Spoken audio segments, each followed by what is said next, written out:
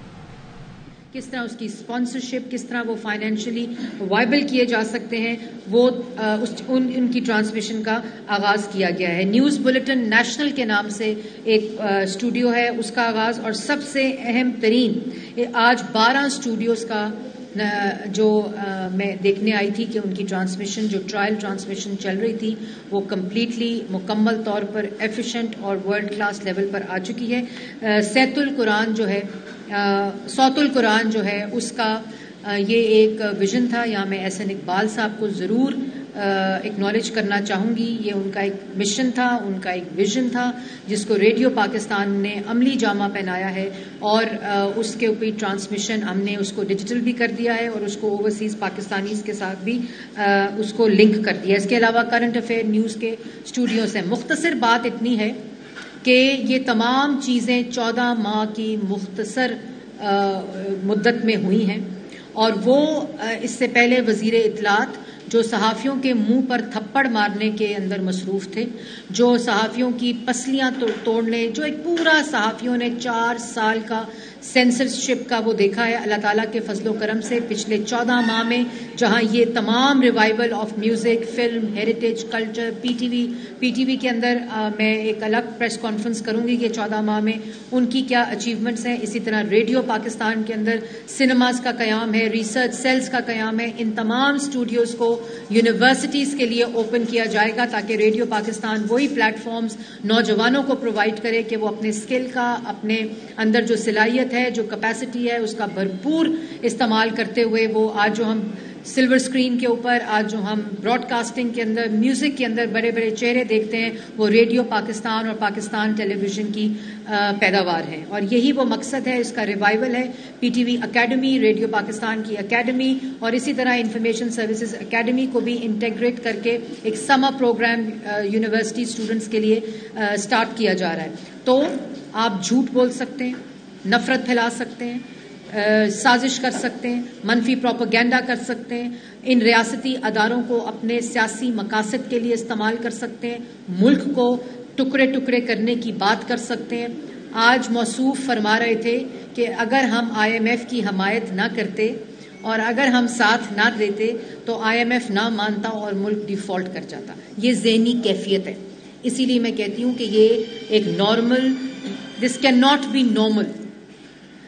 تو یہ چوائس ہوتی ہے کہ آپ یہ سب تخریبی کام کریں, یہ فراڈ کریں, ملک کے ساتھ چوریاں کریں, جھوٹ بولیں, الزامات لگائیں, تانے دیں, تہمت لگائیں, افراتفری پھیلائیں. دوسری طرف آپ ملک کو تعمیر کر سکتے ہیں, اور جب آپ ملک کو تعمیر کرنے کے مشن پہ نکلتے ہیں تو 14 ماہ کے اندر ہیومن رائٹس کے پوائنٹس, ہیومن رائٹس کی جو ریٹنگ ہے پاکستان کی, کل وہ بہتر ہوئی ہے UN ہیومن رائٹس رپورٹ کے مطابق. فچ کی ریٹنگ پاکستان کی اکانومی کے اندر جو آئی ہے وہ بہتری کے انڈیکیٹرز دکھا رہی ہے. IMF پروگرام جو سسپینڈڈ تھا, وائلیٹڈ تھا, خلاف ورزی ہوئی بھی تھی, ملک کو ڈیفالٹ کے دہانے پر چھوڑ کر گئے تھے, اور روز کہتے تھے ملک سری لنکا بنے گا. اللہ تعالیٰ کے فضل و کرم سے اس کو ڈیفالٹ سے نکال کر معیشت کو استحکام دیا ہے. آج انشاءاللہ سٹاف لیول اگریمنٹ کی میٹنگ ہے بورڈ میں. اللہ تعالیٰ سے دعا گو ہیں کہ یہ IMF کے لیے دعا گو نہیں ہے, یہ ملک کی معیشت کے استحکام کے لیے دعا گو ہیں. اور مجھے امید ہے کہ اسی طرح آپ کے پاس چوائس ہو تو آپ فیٹف کی گریڈ لسٹ سے نکل جاتے ہیں, فچ کی ریٹنگ بہتر ہوئی, ہیومن رائٹس کی ریٹنگ بہتر ہوئی, فریڈم آف ایکسپریشن کے انڈیکس سائٹ 7 پوائنٹ بہتر ہوا. تو کیا وجہ ہے, کیا وجہ ہے کہ 4 سال یہی اشاریہ ملک کا وزیر اعظم, پاکستان کا مسلط شدہ وزیر اعظم میڈیا پریڈیٹر کہلاتا تھا؟ کیا وجہ ہے کہ ہیومن رائٹس رپورٹ جب سپریم کورٹ میں پیش ہوتی تھی تو اس میں ہیومن رائٹس وائلیشن نظر آتی تھی؟ کیا وجہ ہے کہ اکنامک جو پاکستان کی اکانومی ہے اس کو تباہ کر کے ڈیفالٹ کے دہانے پر چھوڑ کے آئے؟ وجہ صرف یہ تھی کہ ویژن مختلف تھا, مشن مختلف تھا. اب ایک تعمیری ویژن ہے جس کے تمام جو نتائج ہیں وہ آج ریڈیو پاکستان میں دیکھنے کو آ رہے ہیں, پاکستان ٹیلی ویژن میں دیکھنے کو آ رہے ہیں, پاکستان کی اکانومی میں دیکھنے کو آ رہے ہیں. اور ہم بہت جلد آپ کو خوشخبری سنائیں گے کہ ریڈیو پاکستان کا سارا آرکائیو پاکستان کی عوام کے لیے پاکستان کے اندر اور پاکستان کے باہر ڈیجیٹائز کر لیا گیا ہے، اور اس کو آپ کے ٹیلی فونز کے اوپر جو باہر پاکستانی بیٹھے ہیں، جو پاکستان کے اندر بیٹھے ہیں، آپ کو اپنے فون کے اوپر اس سارے کانٹینٹ کو مہیا کیا جائے گا. اور یہ تمام وہ چیزیں ہیں جن کو مکمل کر لیا گیا ہے. یہ کوئی پروگرام لانچ نہیں ہو رہا، صرف جو سنیماز ہیں ان کی گراؤنڈ بریکنگ سیریمنی ہوئی ہے، کیونکہ فلم پالیسی کو کمپلیٹ ہونا تھا، فلم کاؤنسل اور فنڈ کاؤنسل کو بننا تھا، اس کا ایک پورا میکینزم بننا تھا. اور اب انشاءاللہ اس ریوائول کے ساتھ پاکستان اکنامک معاشی ترقی، پاکستان کی اندر عوام کو روزگار، مہنگائی میں کمی، تمام اکنامک اشاریے بہتر کرنے کا ایک جو مشن، مشکل سیاسی فیصلے لے کر عوام کو خراج تحسین پیش کرتی ہوں کہ انہوں نے ہماری حکومت کے اوپر اعتماد کیا، صبر سے کام لیا، اور اس کے نتائج بھی آج آ رہے ہیں. اور جس طرح ہم نے ایک فتنے کو، ایک سازشی ٹولے کو، ایک عدم برداشت پھیلانے والی افراتفری کو، جس سیاسی بصیرت کے ساتھ کولیشن گورنمنٹ نے، کیونکہ وہ تو چاہتے تھے کہ ملک کے اندر افراتفری پھیلے، وہ چاہتے تھے کہ ملک کے اندر سازش ہو، لیکن اس سیاسی بصیرت نے ملک کے اندر جو ایک مشن تھا، ایک نیت تھی کہ اس ملک کو مشکلات سے نکالنا ہے اور ہمیشہ کی طرح دوبارہ ترقی کی راہ پہ ڈالنا ہے، اس کو مکمل کیا گیا ہے.